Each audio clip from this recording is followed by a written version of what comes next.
दोस्तों आप सबको पता ही होगा कि टर्की भी अमेरिका के F-35 एयरक्राफ्टों के प्रोजेक्ट में था, पर S-400 खरीदने के बाद टर्की को F-35 प्रोजेक्ट से बाहर निकाल दिया गया। हालांकि दोस्तों F-35 प्रोजेक्ट को लेकर टर्की के द्वारा कुछ इन्वेस्टमेंट किया गया था और इस इन्वेस्टमेंट के बदले टर्की F-35 नहीं तो कम से कम F-16 एयरक्राफ्टों को अमेरिका से हासिल करना चाहता था, पर अमेरिका के द्वारा ना टर्की को F-35 प्रोजेक्ट में वापस लाया गया और ना ही F-16 एयरक्राफ्ट देने से अमेरिका माना। और दोस्तों अब बताया जा रहा है कि टर्की एयरफोर्स के हालत को देखते हुए टर्की ऑल्टरनेटिव के तरफ आगे बढ़ने का सोच विचार कर रहा है और TFS प्रोग्राम के डिले होने को भी देखते हुए टर्की की तरफ से अब कुछ अन्य एयरक्राफ्टों को खरीदा जा सकता है, जिनमें यूरोफाइटर टाइफून एयरक्राफ्टों के एडवांस वेरिएंट जैसे एयरक्राफ्टों का चर्चा अधिक हो रहा है। दोस्तों आज के इस वीडियो में आप लोगों को बताऊंगा कि क्यों टर्की यूरोफाइटर टाइफून एयरक्राफ्ट खरीदने की तरफ अपना कदम आगे बढ़ा रहा है और क्या टर्की यूरोफाइटर टाइफून एयरक्राफ्ट को खरीद पाएगा। तो डिटेल में जानने के लिए वीडियो के आखिर तक बने रहिए और चैनल को सब्सक्राइब और वीडियो को लाइक जरूर कीजिए। तो दोस्तों कुछ महीने पहले टर्की की तरफ से अमेरिका के सामने एडिशनल 40 F-16 एयरक्राफ्ट और टर्किश बेड़े के पुराने 80 F-16 एयरक्राफ्टों को मॉडर्नाइज करने को लेके मॉडर्नाइजेशन किट खरीदने का एक प्रस्ताव रखा गया था, पर दोस्तों अमेरिका के तरफ से टर्की के इस प्रस्ताव को लेके कोई भी रिस्पॉन्स नहीं दिया गया। और दोस्तों अमेरिका के रिस्पॉन्स न आने के कारण अब टर्की के तरफ से फिर से एक नया एयरक्राफ्ट खरीदने को लेके अनाउंसमेंट किया गया। टर्की का कहना है कि F-16 एयरक्राफ्ट ना मिलने से और अपने जो TFS प्रोग्राम है वो डिले होने के कारण से टर्की अब F-16 से अधिक कैपेबल एयरक्राफ्ट मतलब यूरोफाइटर टाइफून को खरीदेगा। असल में दोस्तों इस जानकारी के साथ टर्किश मीडिया में अब दावा किया जा रहा है कि ब्रिटिश, जर्मनी, इटालियन और स्पेनिश कंपनी के द्वारा ज्वाइंटली डेवलप किया हुआ twin engine delta wing thrust vectoring aircraft मतलब यूरोफाइटर टाइफून, जिसे कि टर्किश मीडिया के तरफ से reduce radar cross section, sensor fusion, avionics और सुपर क्रूजर कैपेबिलिटी वाले एयरक्राफ्ट के रूप में भी दर्शाते हुए बताया जा रहा है कि ये F-16 एयरक्राफ्ट से अधिक कैपेबल है और इसी कारण से इस एयरक्राफ्ट को खरीदने को लेके टर्की सोच विचार कर रहा है और एक तरीके से प्रस्ताव को भी आगे बढ़ाया गया है। हालांकि दोस्तों इस तरीके के एयरक्राफ्ट खरीदने का आवश्यकता टर्की को इसीलिए पड़ा क्योंकि टर्की ऑलरेडी F-35 प्रोजेक्ट से बाहर हो चुका है, जिससे कि उसे अपना 5th जनरेशन के फाइटर एयरक्राफ्ट तो मिल नहीं रहा है, ऊपर से जो खुद के 5th generation fighter aircraft develop करने का प्रोजेक्ट मतलब TFX प्रोजेक्ट था वो भी फिलहाल कुछ साल डिले हो चुका है। दोस्तों यहाँ पे आपके जानकारी के लिए ये भी बता दूं कि टर्की के तरफ से यूरोफाइटर टाइफून एयरक्राफ्ट के लेटेस्ट वेरिएंट ट्रंच 3A या फिर ट्रंच 4 वेरिएंट को खरीदने का इरादा रखा जा रहा है। हालांकि इसके साथ साथ टर्की ये भी एक्सपेक्ट कर रहा है कि डील के कारण उसे BAE सिस्टम जैसे कंपनी से भी मदद मिल सकता है जो TFX प्रोजेक्ट के जो दुविधाएं है उसे दूर कर सकेगा। दोस्तों खाली इतना नहीं बल्कि टर्की के कंपनी खेल के तरफ से भी रोल्स रॉयस के द्वारा निर्माण किया हुआ इंजन के टेक्नोलॉजीज का भी हासिल करने का प्रयास चलाया जा रहा है ताकि TFX प्रोजेक्ट में इंजन का डेवलपमेंट किया जाए या फिर एटलीस्ट रोल्स रॉयस के इंजन को अपने देश में निर्माण करके इन एयरक्राफ्टों में इस्तेमाल किया जा सके। हालांकि इससे पहले अगर देखा जाए तो टर्किश कंपनी TAI कई सारे यूरोपियन फार्म्स के साथ अपना पार्टनरशिप कर चुका है, जिनमें लियोनार्डो, एयरबस जैसे कंपनी शामिल है और TAI इन कंपनियों के साथ मिलकर C-235 aircraft, cougar helicopter, A-400M transport aircraft, Agusta Westland A-129 जैसे हेलीकॉप्टरों के प्रोजेक्ट को भी आगे बढ़ा चुका है। दोस्तों मिडिल ईस्ट आई के रिपोर्ट के मुताबिक जो टर्की के एयरफोर्स के commander general Hasan Kucukakyuz United Kingdom के हाल ही में एक विजिट में थे, जहां पे उनके द्वारा यूरोफाइटर कंसोर्शियम के वरिष्ठ अधिकारियों के साथ भी मुलाकात किया गया और रॉयल एयरफोर्स के commander in chief air chief marshal sir Mike Winston के साथ भी उनका मुलाकात हुआ। हालांकि उनके तरफ से यूरोफाइटर टाइफून एयरक्राफ्ट के जो क्विक रिएक्शन अलर्ट फ्लाइज है उसे भी इंस्पेक्ट किया गया। और दोस्तों ये बात दर्शाता है कि टर्किश एयरफोर्स फिलहाल यूरोफाइटर टाइफून एयरक्राफ्टों को लेके इंटरेस्टेड है और खरीदारी के प्रोसेस को आगे बढ़ाना चाहता है।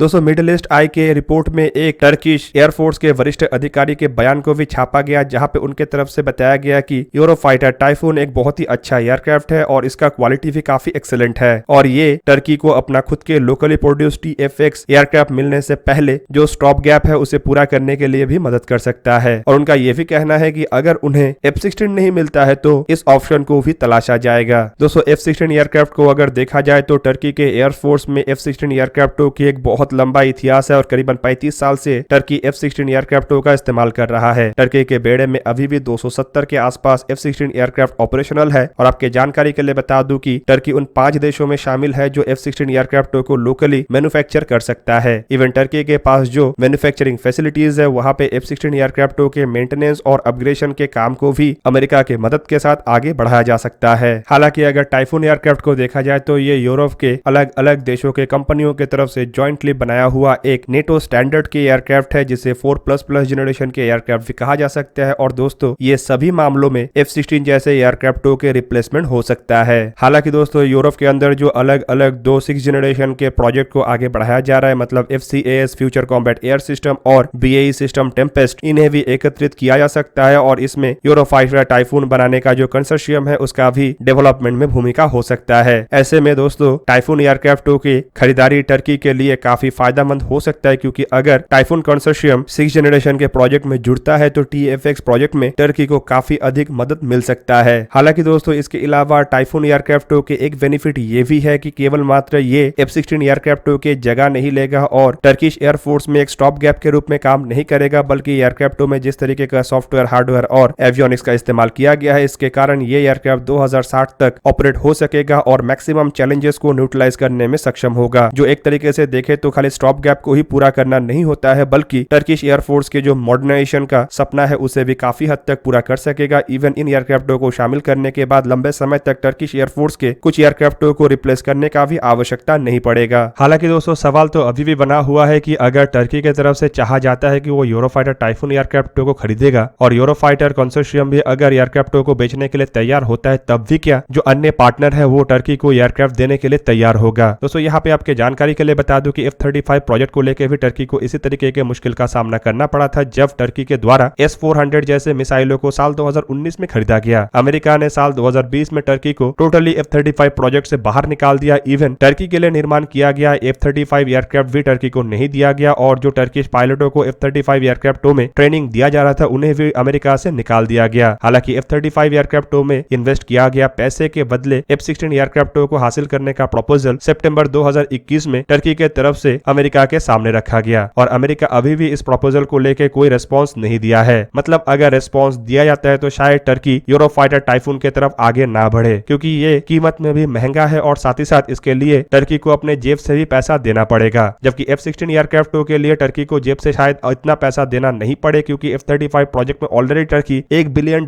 के आसपास इन्वेस्ट कर चुका है। ऊपर से इससे टर्की अपने बेड़े के करीबन 80 एयरक्राफ्टों को अपग्रेड भी कर पाएगा और टर्की के पास एयरक्राफ्टों के मैन्युफैक्चरिंग बेस और ऑलरेडी इंफ्रास्ट्रक्चर होने के कारण ये डील टर्की के लिए अधिक सुइटेबल है। दोस्तों F-16 डील को लेके अभी तक अमेरिका के द्वारा इसीलिए ना नहीं कहा गया है क्योंकि इसमें कई तरीके के जियोपॉलिटिकल इश्यूज भी है, खास करके स्वीडन और फिनलैंड के नाटो देशों में शामिल होने का इशू। दोस्तों अगर अमेरिका के द्वारा F-16 एयरक्राफ्टों को टर्की को देने से रोक हटा दिया जाता है और हामी भर दिया जाता है तो शायद टर्की भी इन नॉर्डिक देशों को नेटो में शामिल होने के ऊपर लगाया गया वीटो को हटा दे। फिलहाल दोस्तों अगर टर्की के पोजीशन को देखा जाए तो ये काफी दोगला नीतियों को अपना रहा है, खास करके रशिया और अमेरिका के बीच के बैलेंस के मामले में। आप सबको पता ही होगा कि अमेरिका के साथ टर्की का दूरी इसीलिए बना था क्योंकि टर्की रशिया के साथ अपना करीबी बढ़ा रहा था। ऊपर से दोस्तों जब अमेरिका के द्वारा F-35 एयरक्राफ्ट देने से मना किया गया तब भी टर्की के तरफ से कुछ रशियन एयरक्राफ्टों को खरीदने का इरादा जताया गया था। हालांकि यूक्रेन और रशिया के लड़ाई के बाद टर्की के सामने से ये ऑप्शन भी हट गया है, लेकिन दोस्तों दूसरी तरफ अगर देखा जाए तो नेटो के एक एक्टिव मेंबर होने के बावजूद टर्की रशिया के ऊपर प्रतिबंध लगाने के पक्ष में नहीं है और टर्की रशिया के ऑयल एंड गैस के सप्लाई को बरकरार रखना चाहता है। नॉर्डिक देशों के मामले को लेकर भी टर्की नेटो के लाइन से बाहर काम कर रहा है। ऐसे में दोस्तों अमेरिका F-16 एयरक्राफ्ट देता है तो टर्की के लिए तो ये काफी अच्छा बात होगा, लेकिन अगर अमेरिका की तरफ से F-16 देने से मना किया जाता है तो ऑब्वियसली दोस्तों ये बात भी सही है कि अमेरिका यूरोफाइटर टाइफून एयरक्राफ्टों के रास्ते को भी बंद करने का क्षमता रखता है और प्रयास जरूर चलाएगा। तो दोस्तों ये था आज का वीडियो। अगर आपको वीडियो अच्छा लगा तो लाइक कीजिए और मेरे चैनल को सब्सक्राइब कीजिए और साथ में बना हुआ बेल आइकन को भी प्रेस कर दीजिए ताकि आप मेरा वीडियो देख पाए सबसे पहले। जय हिंद।